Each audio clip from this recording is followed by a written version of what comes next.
Évidemment, aujourd'hui,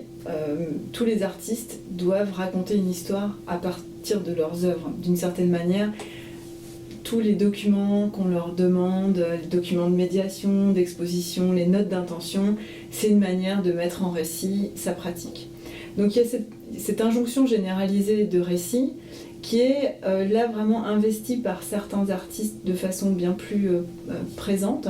et manifeste, de sorte que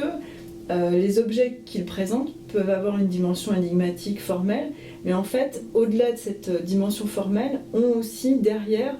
tout un pan narratif historique que le visiteur, qui devient un lecteur, spectateur, enquêteur, découvre par bribes, par petits morceaux, voire même en suivant l'artiste d'une exposition à l'autre, voit un récit plus grand se construire,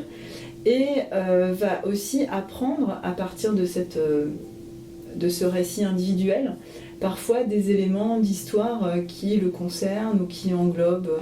je ne sais pas, l'empire avec Tu Van Tran, la question de l'empire colonial,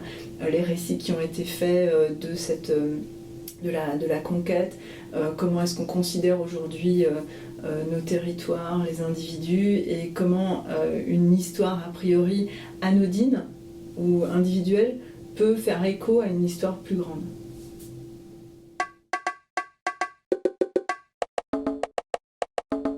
Tu Van Tran, qui raconte des histoires à partir de livres qu'elle prend, de livres comme objet parfois qu'elle va maltraiter, détruire, mais dont elle va aussi reprendre des textes pour les rematérialiser dans l'espace de l'exposition. Et enfin, Julien Creuset pour sa pratique de la poésie et de la narration poétique à travers la chanson, la vidéo, ce qu'il appelle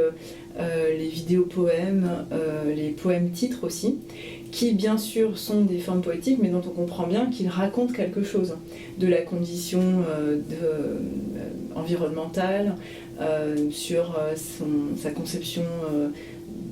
territoriale de la colonie et des Antilles, aussi de sa condition d'afrodescendant. Donc il y a quelque chose qui dépasse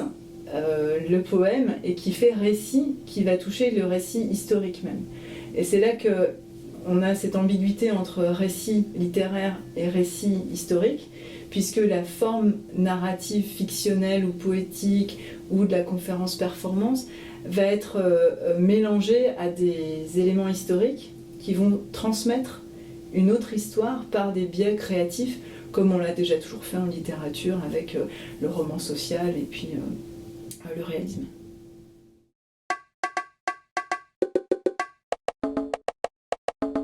J'ai commencé à travailler depuis plusieurs années sur les pratiques littéraires hybrides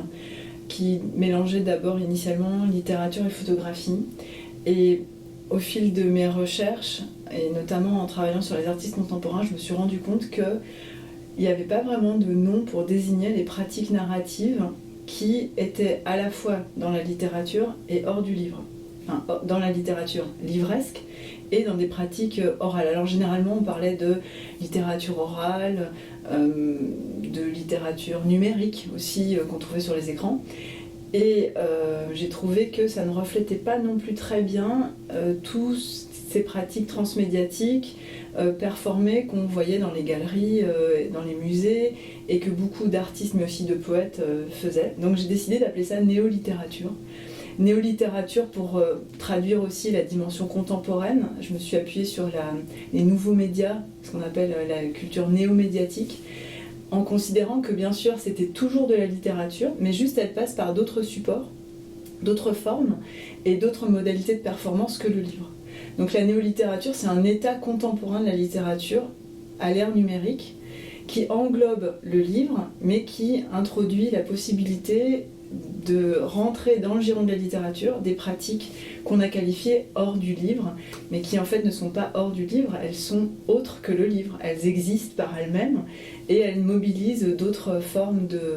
d'attention. Et là, à mon avis, c'est important aussi de renommer ça, parce que c'est pas seulement lire la néolittérature, c'est aussi écouter, regarder, être investi différemment et avoir un autre appareil critique qui va venir évaluer ce qu'est la littérature aujourd'hui.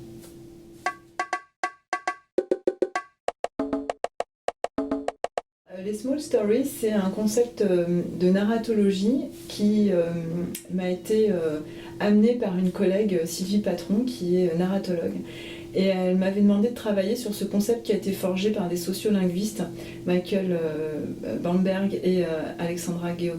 Georgakopoulou, qui travaillent en Angleterre, et ils travaillent sur ces petites conversations qu'on a au quotidien, auxquelles personne ne prête attention, mais qui construisent notre identité narrative au quotidien et relationnellement. Donc c'est une forme de performance de l'identité à travers des petits récits. On se parle, mais aussi Georgakopoulou, elle travaille aussi sur les small stories sur internet et notamment sur Facebook, la manière dont on interagit à travers des commentaires, des micro-récits, comment on se performe et comment on construit sa position sociale. Et on a vu en fait que ça avait des implications politiques très importantes, puisqu'à partir de ces petites histoires, on peut parfois faire des communautés à partir de revendications identitaires ou bien des enjeux de visibilité qu'on a beaucoup vu dans les communautés LGBT ou bien les personnes racisées qui justement peuvent, à travers ces petites histoires, se reconnaître, s'identifier et avoir un discours commun, une histoire commune.